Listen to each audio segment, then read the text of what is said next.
अगर Asia cup को Pakistan India से शिफ्ट कर दिया जाए, टीम इंडिया को इसमें से निकाल दिया जाए या वो खुद निकल जाए और इसके मैचेस पाकिस्तान में मुल्तान से लेके इकबाल स्टेडियम फैसलाबाद तक, लाहौर, कराची और पिंडी के क्रिकेट ग्राउंड में करवाया जाए और एशिया कप की ओपनिंग सेरेमनी फैसलाबाद के क्रिकेट ग्राउंड में करवाई जाए, तो क्या ऐसा पॉसिबल है? और एशिया कप के फ्यूचर के हवाले से क्या डिटेल्स है, इसके ऊपर काफी ज्यादा सवाल मुझसे पिछले कुछ दिनों से पूछे जा रहे हैं। तो मैंने कहा कि एक वीडियो बनाते हैं जिसमें इस पूरे सिनेरियो को डिस्कस करते हैं कि एशिया कप 2025 को इंडिया से पाकिस्तान शिफ्ट किया भी जा सकता है या नहीं, और अगर हो जाता है तो उस सूरत में एशिया कप ये कामयाब होगा भी या नहीं। लेकिन मैं वीडियो की शुरुआत में बता दूं कि मेरे आज भी 75% जो मेरे देखने वाले हैं वो मेरे सब्सक्राइबर नहीं है। आपके एक सब्सक्राइब से हमें अच्छी खासी मोटिवेशन मिलती है वीडियो क्रिएट करने में। तो प्लीज अगर सब्सक्राइब नहीं किया तो कर दें और आए एशिया कप के सिनेरियो को डिस्कस करते हैं।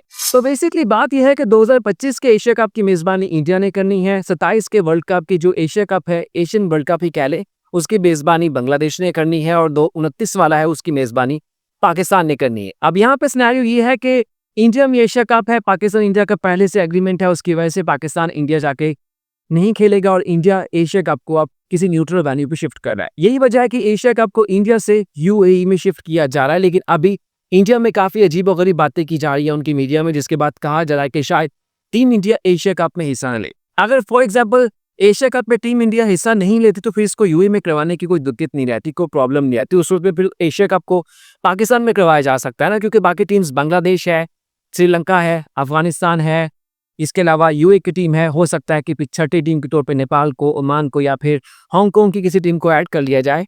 तो इनके मैचेस आप पाकिस्तान में करवा लें। इनके जो 13 मैचेस खेले जाने हैं आप उसको फैसलाबाद में करवाएं। एक शख्स से तो मुझे कमेंट सेक्शन में ये भी कहा है कि आप इसके फाइनल जो है एशिया कप का उसको आप इकबाल स्टेडियम फैसलाबाद में करवाएं। हालांकि देखने में ये बात काफी मजे की लगती है, लेकिन मैं आपको वीडियो के शुरू में बता दूं एशिया कप को डिजाइन ही ऐसे किया गया है कि यहाँ पे पाकिस्तान इंडिया एक दूसरे से खेलते हैं, क्योंकि इनकी बायलैटरल सीरीज तो नहीं होती। तो इनकी बायलैटरल सीरीज के ना होने का फायदा एशियन क्रिकेट काउंसिल और आईसीसी उठाती है। आप पिछले को 12 साल की हर आईसीसी टूर्नामेंट का डाटा उठा के देख लें, उसमें पाकिस्तान और इंडिया को एक ही ग्रुप में रखा जाता है। इनका एक मैच लाजमी रखा जाता है। मतलब अभी से मैं कंफर्म कर देता हूँ कि 2027 हो, 2028 हो, 29 हो, 30 हो, जो भी आईसीसी टूर्नामेंट होगा ना, उसमें पाकिस्तान और इंडिया एक ही ग्रुप में होंगे। आपको ये पता नहीं है कि इंग्लैंड और ऑस्ट्रेलिया एक ग्रुप में होंगे या नहीं होंगे, साउथ अफ्रीका इनके ग्रुप में ऐड होगा या नहीं होगा, लेकिन आपको ये पता होगा कि पाकिस्तान और इंडिया को आईसीसी ने एक ही ग्रुप में ऐड करके रखा हुआ है। अब पाकिस्तान और इंडिया को एक ही ग्रुप में ऐड करने की वजह यह है कि यहाँ पे क्रिकेट ज्यादा देखी जाती है, बायलैटरल सीरीज इनके आपस में होती नहीं है, तो आईसीसी फिर इनकी जो ब्रॉडकास्टिंग होता है, एडवर्टाइजर होता है, उसके हिसाब से काफी कमा लेता है। मुझे याद है कि चैंपियंस ट्रॉफी में जब कहा गया कि टीम इंडिया इसमें हिस्सा नहीं लेगी या फिर पाकिस्तान और इंडिया को अलग ग्रुप में किया जाएगा, तो ब्रॉडकास्टर ने कहा कि ऐसा हो ही नहीं सकता। हमने इतनी बड़ी जो $3 बिलियन की बोली लगाई, उसमें हमने आपसे कहा है कि हर आईसीसी टूर्नामेंट में पाकिस्तान और इंडिया को एक ही ग्रुप में ऐड किया जाएगा। तो अब यहाँ से आप समझ लें, एशियन क्रिकेट काउंसिल एक तरह से पाकिस्तान और इंडिया के दरमियान एक बायलैटरल सीरीज है, जिसमें बाकी टीम्स को ऐड कर लिया जाता है ताकि इसको एक टूर्नामेंट की शक्ल दी जाए और पाकिस्तान और इंडिया का आपस में मैच करवाया जाए। मतलब आपको पता होता है कि एशिया कप के जितने भी ग्रुप्स होंगे उसमें पाकिस्तान और इंडिया एक ही ग्रुप में होंगे, और जो दूसरी टीम होगी, मतलब कि तीसरी टीम होगी, वो कोई काफी कमजोर टीम होगी जिसका पाकिस्तान और इंडिया को हराने का कोई चांस नहीं बनता। मतलब आप देख लिया कि 2023 का एशिया कप हुआ है ना, उसमें पाकिस्तान के ग्रुप में कौन सी टीम थी? नेपाल की टीम थी, जो पहली बार एशिया कप खेल रही थी। क्यों ऐड किया गया? ताकि कोई चांस ना बने। लेकिन अगर इसको कंपेयर किया जाए ग्रुप बी से, तो वहां पे अफगानिस्तान की टीम है, श्रीलंका है, बांग्लादेश है, तो तीनों टीमें ही आपस की हम पल्ला है। यही वजह है कि उनकी वजह से कंफर्म नहीं होता कि अफगानिस्तान आगे जाएगी, बांग्लादेश जाएगी या श्रीलंका जाएगी। इनकी आपस में अच्छी खासी कंफ्यूजन बनती है। तो एशियन क्रिकेट काउंसिल को डिजाइन ऐसे किया जाता है। अब for example India Asia cup नहीं खेलती, बाहर हो जाती है, एशिया कप को इंडिया से शिफ्ट कर दिया जाता है पाकिस्तान में। उस वक्त में सिनेरियो समझ ले, पाकिस्तान ने अभी प्रीवियस अपनी T20 सीरीज किससे खेली है? बांग्लादेश से खेली है। अगली किससे खेलनी है? बांग्लादेश से। उसके बाद किससे खेली है? वेस्ट इंडीज से। उसके बाद किससे खेलना है? उसके बाद पाकिस्तान ने एक ट्राई नेशन सीरीज खेली है अगस्त में, जो यूएई और अफगानिस्तान से खेली जाएगी।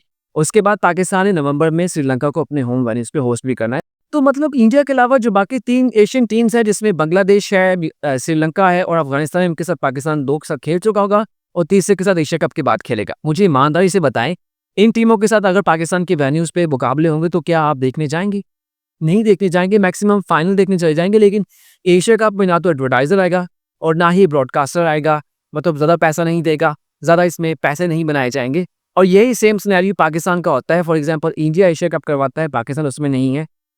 तो क्या आपको लगता है कि इंडियन ब्रॉडकास्टर एडवर्टाइजर इंडिया के बांग्लादेश के मैच के साथ, श्रीलंका के मैच के साथ, अफगानिस्तान के मैच के साथ एक बड़ी रकम देने के लिए तैयार हो जाएगा? नहीं होगा, क्योंकि एशिया कप हो, आईसीसी हो, इसमें इसमें बिकता ही पाकिस्तान इंडिया का मैच है। जब ये सिनेरियो है तो फिर इंडिया के बगैर या पाकिस्तान के बगैर Asian cricket council Asia cup करवाने का सवाल ही पैदा नहीं होता, और जिसका फायदा होता है पाकिस्तान इंडिया को, इनके क्रिकेट बोर्ड्स को भी फायदा होता है। अगर पाकिस्तान क्रिकेट बोर्ड को फायदा ना हो तो Pakistan cricket board Indian cricket board को इस मामले में ब्लैकमेल करेगा। यही सेम चीज बीसीसीआई के साथ है।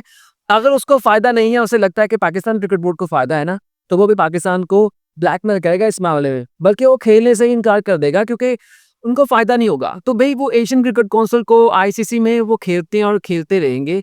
ये अभी फिलहाल वो एक ड्रामा सिचुएशन बनाएंगे, एट द एंड कहेंगे कि हम खेलने के लिए तैयार हैं।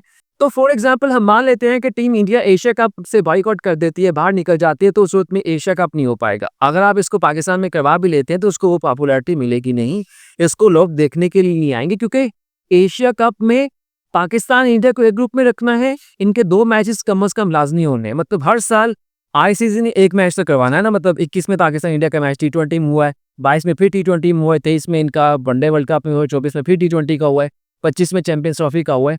हर साल आईसीसी ने एक मैच तो पाकिस्तान इंडिया का लाजमी करवाना है। फिर यहाँ पे 2 साल के बाद एशिया कप हो जाता है, वहाँ पे इनके 2 मैचेस खेल दिए जाते हैं। 2012 के बाद तकरीबन 13 साल से इनकी कोई सीरीज नहीं हुई है। अगर पाकिस्तान में एशिया कप करवाया जाता है ना, आपने ये जो लाहौर कराची में रेनोवेशन करे ना पिंडी में, इनको रोकना पड़ेगा। रेनोवेशन यहाँ पे रुक जाएगी और इसके बाद एशिया कप करवाएंगे, उसके बाद आपकी रेनोवेशन मुकम्मल नहीं हो पाएगी, चाहे आप उसको यहाँ पे पाकिस्तान सुपर लीग तक करवा ले। क्योंकि अभी 15 जुलाई से कहा जा रहा है कि नेशनल स्टेडियम कराची की रेनोवेशन शुरू हो जाएगी। गद्दाफी स्टेडियम की तकरीबन 22 तारीख से कहा जा रहा है, और ये जो एशियन क्रिकेट काउंसिल का इजलास है ये 25-26 जुलाई को ढाका में है। तो उस तक गद्दाफी स्टेडियम जो नेशनल स्टेडियम है, नेशनल स्टेडियम तो डिमोलिश होना स्टार्ट हो चुका होगा, या तो उसका काम दरमियान में रोकना होगा या फिर उसको पोस्टपोन करना पड़ेगा, और उसके बाद काफ़ी चीज़ें डिस्टर्ब भी हो सकती है, क्योंकि पाकिस्तान क्रिकेट बोर्ड ने भी अपने कुछ प्लान सेट किए हुए हैं। तो ये एक बिल्कुल ही आउट ऑफ द बॉक्स सवाल होगा कि टीम इंडिया अगर इसमें पार्टिसिपेट नहीं करती, अगर तो कोई चांस नहीं है। अगर इन केस, जिसके मेरे ख्याल में 0.09% चांस है कि टीम इंडिया नहीं खेलेगी, तो उस सूरत में एशिया कप होगा ही नहीं। होगा भी तो उसमें पैसे नहीं पूरे होंगे, ब्रॉडकास्टर पैसे नहीं देगा। कौन देगा पाकिस्तान बांग्लादेश के मैच के लिए? कौन देगा पाकिस्तान श्रीलंका अफगानिस्तान के मैच के लिए इतने पैसे? नहीं देगा। यही सेम सिनेरियो मैं अगेन कह रहा हूँ इंडिया के साथ भी है। इंडिया के बांग्लादेश के साथ मैच हो, श्रीलंका के साथ हो, अफगानिस्तान के साथ हो, तो कौन ब्रॉडकास्टर वो मल्टी मिलियंस के मुआहदे करेगा? अच्छा, अब यहाँ पे एक और सिनेरियो मैं करता हूँ। कुछ लोगों ने मुझसे डिफरेंट सवाल किए इकबाल सीरीज के हवाले से। बाकी सवाल जो मुझसे कमेंट सेक्शन में पूछे जाते हैं और उनके जवाब काफ़ी छोटे होते हैं, जो शायद मैं उसके लिए एक अलग से वीडियो बनाने के लिए वो इतनी मतलब सलाहियत नहीं है। तो उसके ऊपर मुझे कुछ लोगों ने सजेशन दी है कि आप वीकेंड में एक बार आप एक लाइव रखें आधे घंटे का, उसमें जिस जिसका जो सवाल है उसको आप डिस्कस करें। तो मैं इस बारे में सोच रहा हूँ कि लाइव की एक सीरीज शुरू कीजिए, जो हम सैटरडे या संडे को करें, रात को 8, साढ़े 8 बजे, 9, साढ़े 9, 10 बजे इवन करते हैं उसको। उस लाइव की सीरीज में जो आपके सवालात हैं वो आप कमेंट सेक्शन में मुझसे पूछ सकते हैं। इसके साथ साथ अगर आपको लगता है कि कोई तफसील से जवाब है तो आप मुझसे पहले भी मुझसे बता सकते हैं। लेकिन जहाँ पे क्रिकेट के हवाले से, स्पोर्ट्स के हवाले से, स्टेडियम्स के हवाले से बात कर सकते हैं, आपकी बिल्कुल वो सारी सवालात को बात की जाएगी, उसको डिस्कस किया जाएगा। लेकिन उसमें आप मुझे बताइएगा कमेंट सेक्शन में क्या लाइव करना चाहिए, अगर लाइव है तो उसको किस तरह से डिज़ाइन करना चाहिए, और साथ में किसी और को भी ऐड किया जाना चाहिए, या फिर मुझसे अकेले से ही कन्वर्सेशन जो एक कमेंट्स के थ्रू होती है उसको किया जाएगा। ये जो एशिया कप को शिफ्ट करने की पाकिस्तान में बात की जा रही है ना, उसके हवाले से वीडियो पसंद आएगी